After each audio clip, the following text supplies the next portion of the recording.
all day long. But hey, So- I'm the popo. Let me come and mess with you more. Good morning. Hey, How are you? hey, buddy. If you're banging on the door, you got to be careful because you break something, you're gonna catch another charge. So be careful banging on those windows because they break very easily. All right. So you were Michael Jones. Mr. Jones, we're talking about you, so that's why I wanted to bring you out. It's only fair that you get to hear what's going on with your case. Your lawyer wants to challenge probable cause in this case. You're charged with interference with the duties of a public servant. You are facing up to 6 months in jail and or a $2,000 fine. That's what you're charged with. I don't know. So I'm going to have them read, and we're going to do probable cause to see whether we're going to go forward or not. Okay? Stuff that we right back there. She's gonna read it again, okay? Okay. What happened? All right. Pause right here. This is where everything starts to matter. Notice what the officer actually says versus what they don't say. We've got yelling, refusal to leave, and walking away, but no clear crime articulated yet. This is the foundational. On January 10, 2025, the officers in official uniforms and riding in a marked patrol vehicle were dispatched to a disturbance at a residence in Harris County, Texas. The officer observed the defendant standing outside the location, being told to leave by the resident, to which the defendant refused by verbally yelling at the resident in a loud, aggressive tone of voice. The officer announced themselves and observed the defendant begin to walk away. The officer gave the defendant a verbal command to put his hands behind his back, and the defendant pulled his hand away.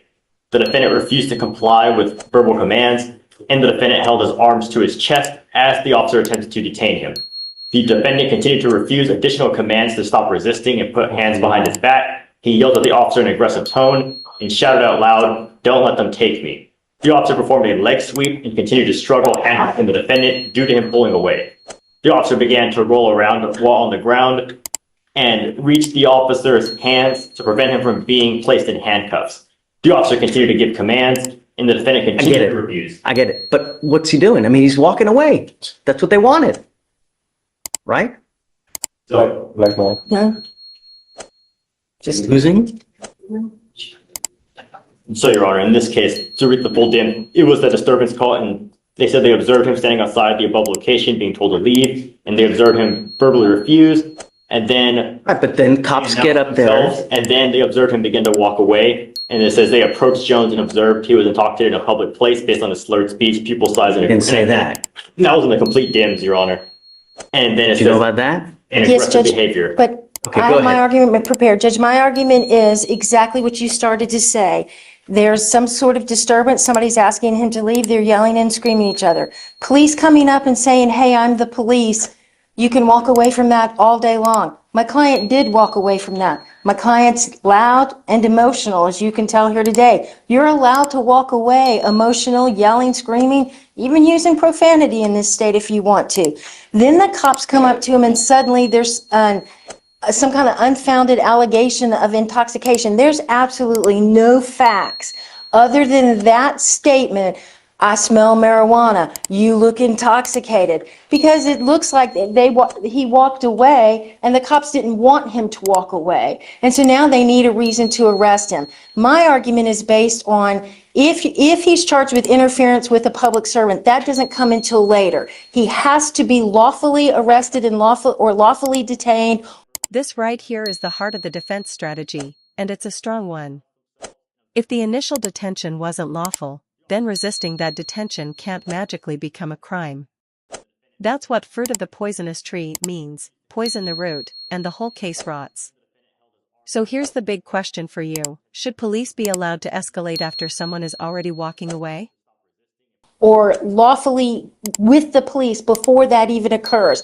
Walking away when a resident tells you to leave and all you've got in your sworn statement is, "We identified ourselves as police," so what? Everything that happens after that is fruit of the poisonous tree. So they go up and they see that he possibly could be intoxicated. So does it go into a potential public intox investigation? If it does, they need to announce that. You can't just walk up to me and say, "I'm the police, stop." We don't live in that kind of society. "I'm the police, I need to investigate you, so therefore stop," all day long. "I'm the police, we're investigating, I need you to step aside, sir, so I can investigate this matter," all day long. But hey, So- I'm the popo. So The reasonable suspicion we have is they begin to investigate what? So A criminal trespass. they're called, yes, a disturbance, and they saw him yelling, being aggressive, and then as he walked away, that's when they saw. So signs. the trespass investigation ceases because he's leaving. Yes or no? It's not specified to be a trespass, Your Honor. It's specified just to be a disturbance. That's what it is. Okay, but it's a trespass that they're investigating a trespass, right? I mean, for all intents and purposes, isn't that what it is? The investigation begins as a trespass investigation because he's there. Homeowners asked him to leave. He's refused to leave. So cops come and he begins to leave. So at that point, all should have ceased. But the cops go up to try to. Well, in this case, Your Honor, it would be that, yes, he attempted to leave, but once the officers arrived, so they would still need to investigate to determine if the trespass even occurred, to determine, He's leaving. He's walking. He's leaving, right? It's like, here, let me come and mess with you more, That would only. right? So it's like adding fuel to a fire. But they would still have grounds to investigate, and furthermore, with the further signs of possible public intoxication. Boom. No probable cause. Case over, at least at this stage. This is a reminder that constitutional rights don't disappear just because someone is loud, emotional, or inconvenient. Walking away isn't resisting, and police authority still has legal limits. So let me ask you, did the judge get this right, or did the officers have enough to keep this case alive? Drop your take in the comments. It would give them further grounds to investigate. That's because they're going up to him to mess with him.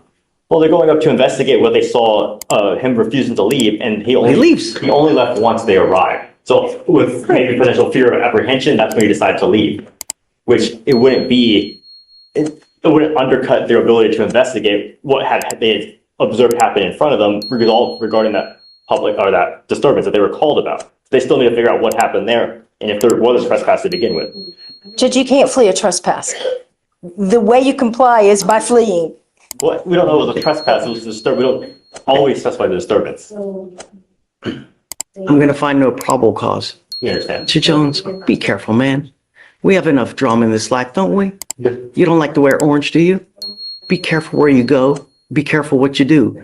Everyone's always out to get you, man. Don't let them. All right, man. Good luck. Thank you. Unless you. I